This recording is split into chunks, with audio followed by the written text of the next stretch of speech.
So imagine this. You wake up one morning to find that your internet is down. TV channels, just static. Weather updates, non-existent. You can't access your own money. The ATM won't work. No one can sell or buy anything. Every service has ground to a halt.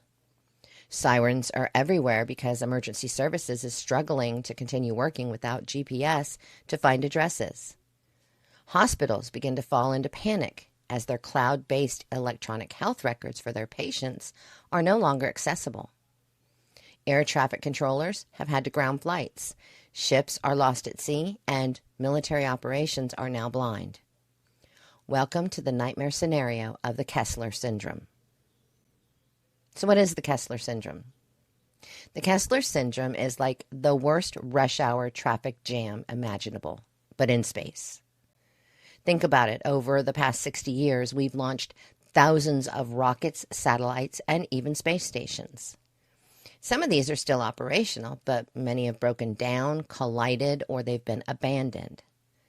All those defunct satellites and fragments of old rockets are still up there, circling the Earth at speeds of over 17,000 miles per hour. At that speed, even a piece of debris the size of a screw can pack the punch of a hand grenade. Now imagine the roads in your city as they were 60 years ago. Back then, there were fewer cars and traffic accidents were rare. But as more and more cars hit the road, the risk of collisions skyrocketed. The same thing is happening in space. Every year, more satellites are launched into orbit, and every collision produces new fragments of debris. Those fragments become new hazards, threatening more satellites, which produce even more debris if they're hit. This chain reaction is what the Kessler syndrome describes, a tipping point where the amount of debris in orbit becomes so dense that it triggers an unstoppable cascade of collisions. So why should you care? You might think space debris is a problem for scientists or astronauts to deal with, but it's much closer to home than that. Satellites are the backbone of modern life. Here are just a couple of things that they're responsible for. GPS, navigating your car, coordinating global shipping, and tracking disaster relief efforts. Weather forecasting, predicting hurricanes, managing agricultural planning, and keeping airlines safe. Telecommunications, powering everyone's internet, phone, and TV connections. Banking and finance, processing global transactions, ATM networks, and stock market operations. Education and work, enabling online learning platforms, remote work, and global collaboration. Military and security, spying, communication, and missile defense. Even emergency services, GPS reliance, emergency management, and hospital records. Without satellites, modern life as we know it grinds to a halt. If the Kessler syndrome takes hold, the damage will be catastrophic, and it might last for decades or even centuries. Once enough of that debris is in orbit, space becomes a war zone. We wouldn't just lose current satellites, we'd lose the ability to launch replacements. Entire sectors of society, banking, schools, hospitals, transportation, even restaurants and retail stores that are reliant on logistics apps would collapse under the weight of their dependence on satellite infrastructure. To top it all off, we would be defenseless. Our missile monitoring and defense systems also rely heavily on satellite-based information. Now, it's important to note that not all internet connectivity relies on satellites. In urban and suburban areas, most internet connections use fiber optic networks, which transmit data via underground or underwater cables. These networks could continue to function locally even without satellites.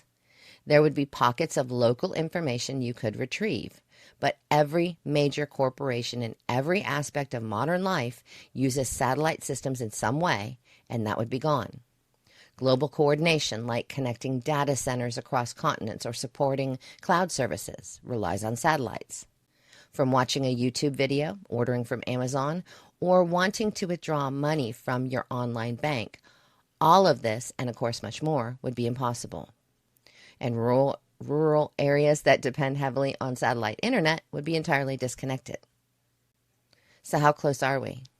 The Kessler syndrome isn't just a theory. It's actually real, and the early signs are already here. In 2007, China used a missile to destroy one of its old satellites, creating over 3,000 pieces of trackable debris and countless smaller fragments. So let's not do that again. In 2009, a defunct Russian satellite smashed into an active U.S. communication satellite, generating 2,300 pieces of debris. And today, there are over 27,000 pieces of debris larger than a softball being tracked by NASA. But millions of smaller fragments go untracked, and it's all flying around the world at 17,000 miles per hour. The rapid growth in satellite launches adds fuel to this fire. In 2022 alone, over 2,000 new satellites were launched, with mega constellations like Starlink planning to deploy tens of thousands more in the next coming years. While many new satellites are designed to be maneuverable, only a small percentage can actively dodge debris, and their fuel reserves for such maneuvers are very limited. With millions of untrackable fragments moving at hypersonic speeds, even maneuverable satellites face overwhelming odds. Every time there's a near miss, and they're happening more frequently, the risk of a cascading collision grows. Some experts warn that if we keep launching satellites at the current rate, we could hit a tipping point within the next 10 years. So what happens when the dominoes fall? If the worst case scenario plays out, the Kessler syndrome could look something like this. The collision cascade. A single collision, say between two satellites in a crowded orbit, produces thousands of fragments. Uncontrollable debris field. Those fragments collide with other satellites, creating more debris in an exponential chain reaction. Loss of satellite infrastructure. Within weeks or maybe months, key satellite networks start failing. GPS goes dark. Weather forecasting becomes impossible. Communication systems falter. Online banking, global trading, and internet services crash. No new launches. With space now too hazardous to navigate, new satellites can't be launched. Space exploration and global satellite-dependent industries come to a standstill. Societal collapse. The ripple effects extend everywhere. School and workplaces dependent on internet infrastructure shut down. Hospitals lose access to critical data and remote consultations. Transportation grinds to a halt because planes and ships lose navigation systems. Food supply chains break down. Modern life, irretrievably linked to technology, collapses. Deaths from lack of medical care, food shortages, and civil unrest follow. So can we stop it? The good news is that scientists and engineers are finally aware of the problem and they're working on solutions. The bad news? Cleaning up space debris is incredibly difficult and expensive. Some proposed solutions include deorbiting satellites, designing satellites to fall back into Earth's atmosphere at the end of their lives, where they'll burn up safely. Active debris removal, using nets, harpoons, or lasers to capture and destroy debris.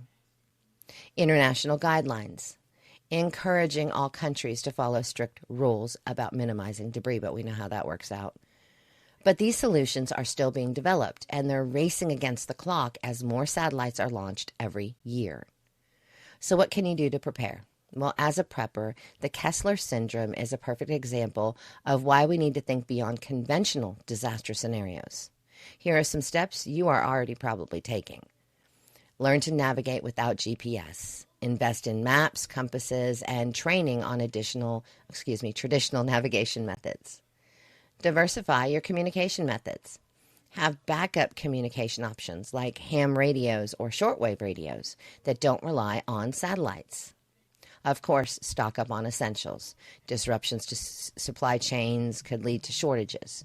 Be prepared with food, water, and other necessities. Stay informed. Follow news about space debris and emerging technologies to stay ahead of the curve. While an EMP is often seen as the ultimate doomsday scenario, the Kessler syndrome might be even more insidious. It's not a sudden event. but a slow, inevitable buildup of chaos that's already underway. The good news, we still have time to address it. The bad news, time is running out and the solutions aren't easy. So next time you hear about a rocket launch, remember it's not just a step towards progress. It might also be one step closer to the edge of a global disaster.